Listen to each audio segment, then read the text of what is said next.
So the Bank of Canada has cut interest rates yet again. Canada is striking back with its own tariff measures in Trump's trade war that he has launched against the world. Let's get more from David Rosenberg, one of our regulars. He reckons that the current environment looks similar to 1984. Now, 1984, I have to cast my mind back. Brian Mulroney became Prime Minister that year, and he pushed through the free trade agreement, for example. Well, he pushed through the free trade agreement years later, and of course, working with Ronald Reagan and then George H.W. Bush. But the comparison I was drawing was how John Turner was the white knight coming from Bay Street at that point and enjoyed a honeymoon period. And the next thing you know, after the election, the Tories swept. Mm-hmm. So I was drawing the comparison really just to what's happening right now with Mark Carney's honeymoon period. John Turner emerged as a liberal leader, that's right, replacing Pierre Trudeau. Oh my gosh, you're bringing it. Yeah, there are some interesting I'm old echoes. enough to remember that, true enough. You should be too. Oh, I do remember, yeah. I think I just missed Trudeau as Prime Minister. Of course, I got to Canada in '86. But I'd heard of Trudeau, even in my 20s. Pierre Trudeau, he had a global impact, or an image anyway. But anyway, let's move on to the current. You reckon that so far Canada has had an inadequate response to to Trump's tariffs? I'm very disappointed because, well, firstly, I wouldn't be wasting time as an elected official in Canada talking about Donald Trump anymore. I wouldn't talk about Donald Trump. I wouldn't call him names. I wouldn't make a meeting with him contingent on him refraining from insulting us anymore or talking about annexation. I would really just stop talking about Trump.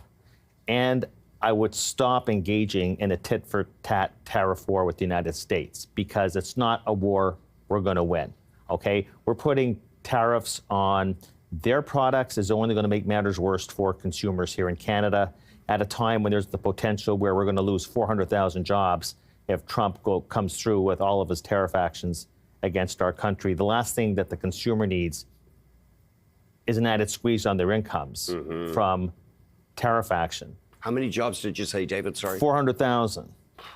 And that would take the unemployment rate up towards 8%. I would actually engage in trade action, but where it hurts. I said before on BNN last week at a different interview, I said, when the bully in the schoolyard punches you in the eye, you don't punch back, you go burn down his house, okay? So we're trying to get into a fight with the bully in the schoolyard. No. And tariffs, tit-for-tat tariffs, not the answer. And you look at me like, what's he talking about? How do we fight back? Well, you do it strategically through either export bans or export taxes. Let them pay. Why should consumers here pay back because we're going to retaliate on tariffs?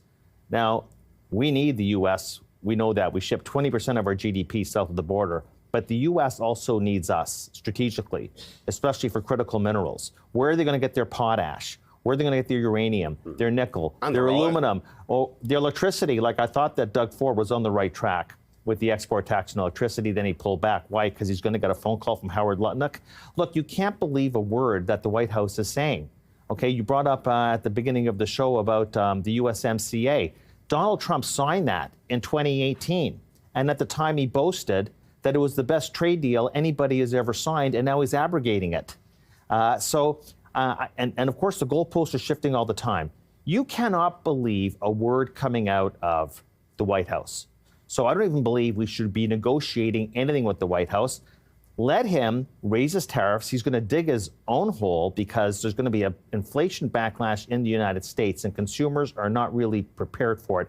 At least in Canada, I'd say, Canadians are braced for very tough times ahead. Americans did not vote last November for, quotes, pain or disturbance or whatever it is Donald Trump calls it. They're not prepared for any pain at all. I think that we're prepared for it. And so the point I'm making is that we should be strategic. And I'm talking about not tariffs. Let them pay export taxes on stuff that is critical to their industry or outright export bans. What about oil, David? 4 million barrels a day, roughly, we sell to them. Would you put an export tax on crude? No, well, that's more problematic. But why are we offering a discount on our heavy oil into the U.S.? Maybe we should consider removing the discount on oil into the U.S. I might carve out oil, and of course... Why is that? Because it's so vital? Well, what are you going to do with the oil that we're not going to export into the United States? What are we going to do with that? Where's it going to go? But there's other things that the U.S. needs. Now, potash is potash, a biggie. Yeah. Well, yeah, where are they going to get that from? Ukraine, all of a sudden? So they need that to grow their crops. There's things we could do that will hurt the U.S. There's really nothing we could do that's going to make it as bad as it is here. Yeah. But Americans did not vote in November for any pain whatsoever, and we could make them actually feel at least a little bit of pain. The other part is, what's the Europe doing right now, the EU? They're trying to find endogenous ways to grow their economy. Germany is finally getting rid of the fiscal constraints. They're going to embark on fiscal stimulus that's going to boost military spending out of necessity. Not just that, but also infrastructure. India right now is embarking on plans to dramatically reduce their dependence on foreign energy, pipeline expansion, oil and gas expansion in India. You look around the world, and countries are trying to find a way to wean themselves off their dependence, especially on the United States. Okay, that's necessity. The question is, what are we doing endogenously? We're just hitting back Donald Trump insult for insult. It's not going to do anything for us. Tariff for tariff. That's not going to help our country. I said, okay, selective export taxes, export bans on stuff they need. Okay, that's going to wake up quite a few people. What about aluminum? Would you? Yes, that's what I'm talking about. Whoa, that would be. We have to look. I said you got to aggressive. An export ban on aluminum. We are in an economic war.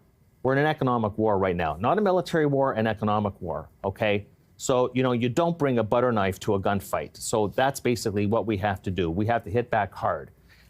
One thing, we have two advantages in Canada, okay? One of them is the Bank of Canada. The Bank of Canada should be cutting rates a lot more aggressively, weakening the Canadian dollar a lot more aggressively. I know that Tiff Macklem comes on and says, well, monetary policy is not actually an effective antidote against a trade war, but we are going to need the interest rate relief, and we're going to need a weaker Canadian dollar. So the Bank of Canada can do what the Fed can't do, because the Fed right now is hamstrung. They have more an inflation problem than we do. They have a 4% unemployment rate. We're closer to 7%. We have more spare capacity. The Bank of Canada's got more latitude to use monetary policy. Point number one. What about fiscal policy? And all I heard at the Liberal convention was all about Donald Trump. Donald Trump this, Donald Trump that. Where is our domestic fiscal strategy? We haven't had a government. We still don't have a government. So we're just talking about tit-for-tat tariffs. Where is our endogenous fiscal policy to help cushion the blow? You want to see a stimulus package along the lines of COVID? Not spending, okay? Big tax cuts, okay? Big tax cuts. One of the largest mistakes that the Trudeau government made was after 2017, when Trump cut the top corporate tax rate to 21%, we did nothing. And it stuck. The effective tax rate with provincial abatements sits at 28%. Why do you think we're seeing relentless capital outflows out of this country? We are tax uncompetitive. And all I'm hearing again coming out of the convention is we are the party for the people. We're the party of the people. But what is the business sector? The business sector is made up of people. People own these businesses, they manage these businesses, and we are uncompetitive. We have to actually right now get aggressive. We have to bring our corporate tax rates not just to U.S. levels, but below U.S. levels. I would even recommend that we eliminate capital gains taxes. We have to stimulate what's been lacking in this country for the past decade, Andy, which is business formation and stemming. Do you know, we talk about net capital outflows, net direct investment outflows out of Canada. The problem has not been capital coming into Canada, okay? The problem has been in the past 10 years, $1 trillion of Canadian physical capital, direct investment, $1 trillion in 10 years has left the country. So what are we going to do? We have the room. Everybody belly aches about the fiscal side. We actually have one of the strongest fiscal positions in the OECD. The deficit is, God forbid, 1.5% of GDP. Where is all this belly aching and angst and anxiety over the Canadian federal balance sheet? 1.5% deficit GDP. Where is it in the U.S.? It's north of 6%. Are you serious? They can't even. Wow. Look, they have a debt to GDP ratio of 100%. In Canada, even with the provinces, it's 80%, but the federal government debt ratio is barely more than 40%. People don't realize that our federal fiscal finances are in better shape than Germany. And look what Germany is doing. Now, they're doing it on the spending side. We have to dramatically cut taxes. Okay, we go back to 1984. Brian Mulroney, you brought that up at the beginning. What did he get elected on? Deregulation, which we have to do as well, and tax reform. And he brought in a sales tax. That was a big That move. was like way at the end of his tenure. We're talking about 1984, not 1989 and 1990. And that replaced the manufactured sales tax. That was actually, the Liberals campaigned in 1993 to get rid of the GST. I never did. Yeah, really. Yeah. So in any event, we should be talking right now, okay, not about name calling with Trump, okay, that's not going to get us anywhere. Tit for tat tariffs is so uncreative and unimaginative, and it's not going to help out the Canadian household.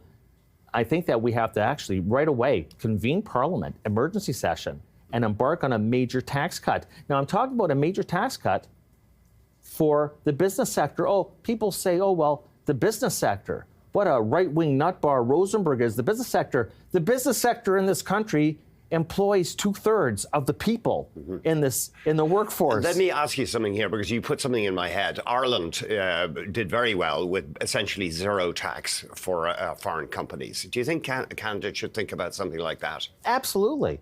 Absolutely.